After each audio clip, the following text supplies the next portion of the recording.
Independence is the blessing of Almighty Allah.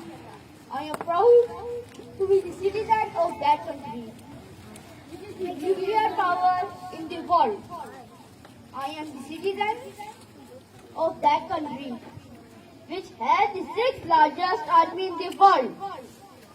You know that the day of 14 August will tell the world in a way that both East and West will come to know that their strength.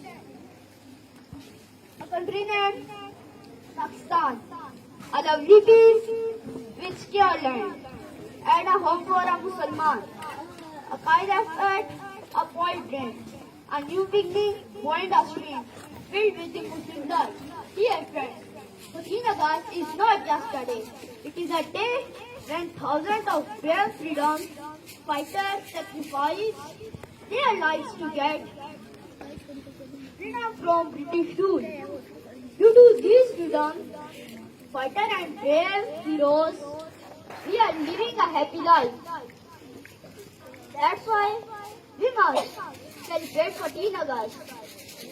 Dear friends, we must perform all our duties as a responsible citizens and support countries' development.